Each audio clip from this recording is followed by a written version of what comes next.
One of the things I wish I had done when I was younger was exercise a lot, like all the time. I had a lot of depression and anxiety as a teenager, and I think that was made worse because I was sedentary. I wasn't moving a lot, I was on my computer a lot, or like just lounging about the house. And when I was a kid, I did run around a lot. I played basketball, I played baseball, and like other sports in the neighborhood with kids. I had a recess. But then once I got into middle school, I wasn't exercising as much. Sometimes I would dance around my room and take walks, but the amount of walks and dancing I was doing wasn't enough to fully mitigate the depression and anxiety I had. So nowadays I walk almost every single day. I incorporate yoga and other small exercises here and there. Still dancing, as one has to do. I know it's like a cliche thing to say, exercise a lot. You should exercise because you'll feel good, your brain will be healthier, your body will be healthier. Studies have shown that basically if you walk about 6,000 steps a day, every single disease and cancer, the risk of them go down. Be healthier, live longer, feel better, yay! The next thing I wish I had done, I wish I had meditated every day. I didn't even want to hear about meditation when I was a teenager. If I had been doing breath work, if I had been meditating, if I had anything to just like calm my system, because I was anxious and sad all the time, and it was really hard to get through my days.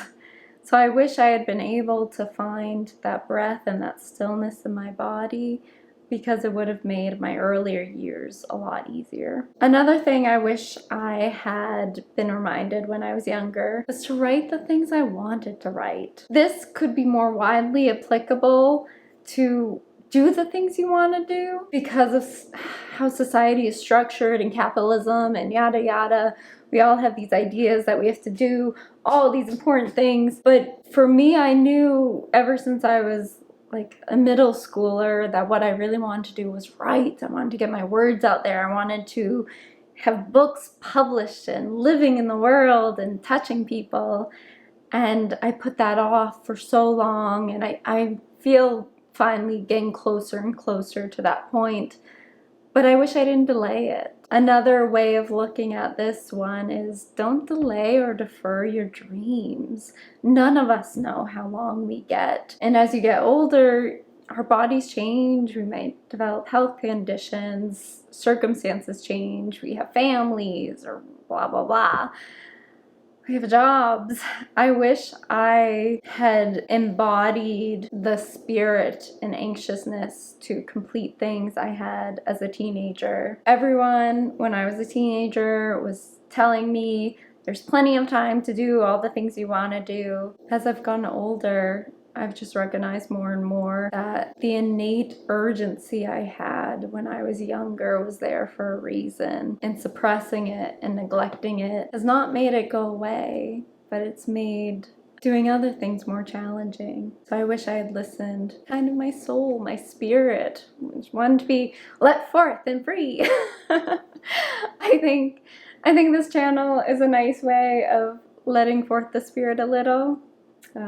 As a teenager, I thought it would be fun to have a YouTube channel, so here's one of the dreams no longer being deferred. One of the other things I wish I had known when I was younger, pull back from getting so involved with loved ones. I don't know who this is attributed to, but whatever internet wisdom corner book, wherever this came from, thank you whoever first said this. But the phrase is, not my circus, not my monkeys. And I have repeated this in times where I've gotten frustrated about people in my life, and I just repeat it over and over. Not my circus, not my monkeys, not my circus, not my monkeys. It's like saying Beetlejuice 3 times, except instead of like an undead dude coming back, you feel peaceful and know that the circus and the monkeys are someone else's.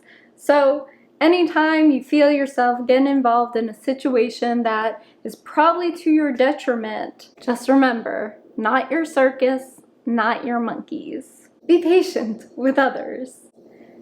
I tried to be patient when I was younger, but people are frustrating. Sometimes you just want to shake them, but you can't. The thing is, most people aren't trying to be irritating or agitating or to intentionally hurt you.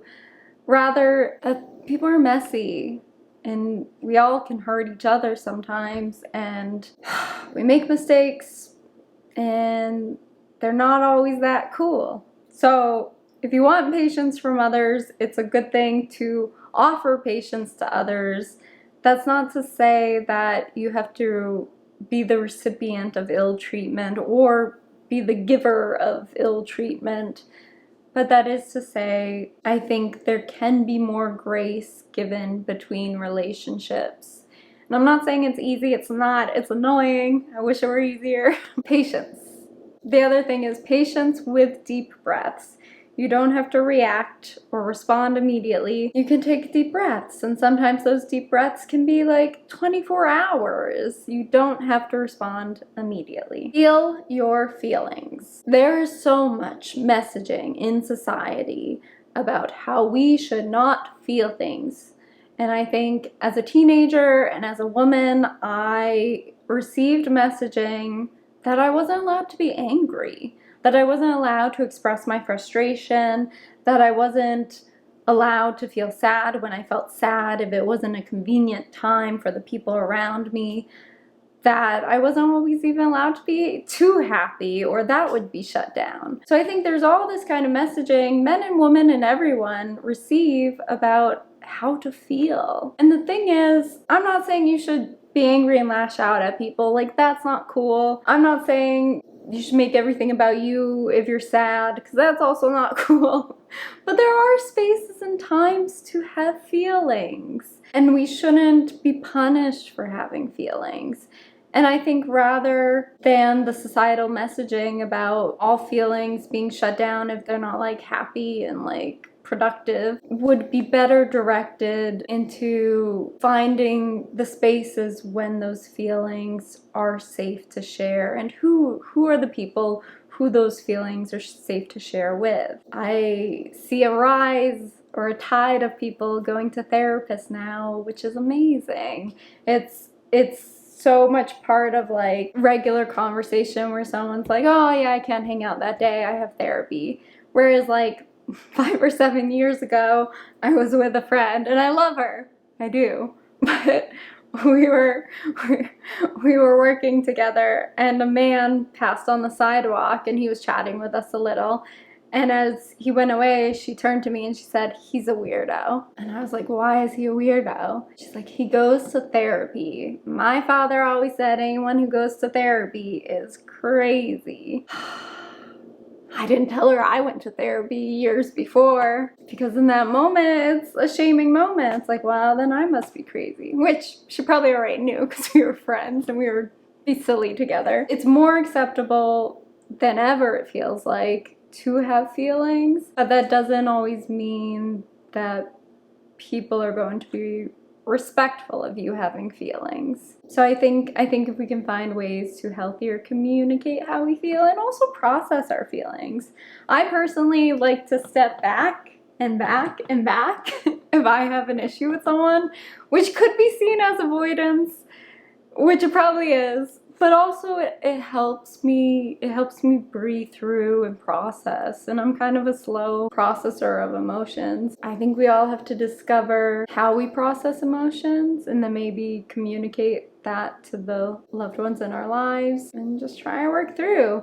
We're all fighting a hard battle, and that battle is living and having bodies and emotions and issues. Feel your feelings. Take walks going to nature. I grew up in New Hampshire, and I barely ever went out into nature as a teenager. I was on my computer, on AOL Instant Messenger and MySpace, and I should have been outside more.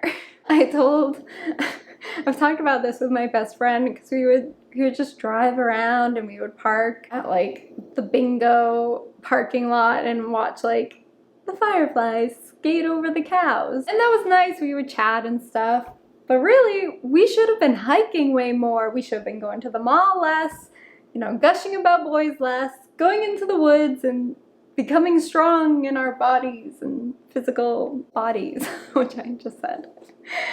As an adult, I do go out into more nature. I've learned the names of birds. I can point out a swallow, usually. I can point out an American sparrow, and other birds. Eat healthier. You only get this body. You can't trade it in, no matter how hard you try or try to barter for another body. You're stuck with this one. So you might as well take care of it, and part of that is eating healthier. And one of the things that I discovered in my 20s was that when I eat certain foods, they'll make me feel great. They'll help me concentrate. So blueberries, spinach, salmon, those are like the holy trinity of hell yeah, I feel good. So if you want to feel good, find out what foods you eat help you feel that way, and then continually eat them. Only surround yourself with joyful things. Make your space beautiful and comfortable. I had different homes at different times that were not necessarily beautiful or comfortable, but I did my best making them beautiful and comfortable. I wish I had a few more tricks when I was younger. I didn't, but there was a period in the past few years where I was unfortunately stuck in a place that was not aesthetically pleasing. So I bought wallpaper and I stuck up the wallpaper. I bought lights and I strung the string of lights through the place, and I beautified it in the little ways I could. Was there still ugly wallpaper beneath my fake wallpaper? Yes. Did it bother me? Yeah, a little bit. But most of the time I couldn't see it because I kept spreading the new wallpaper, and it was beautiful. What things would you say to your younger self? Let me know in the comments below. Please like, subscribe,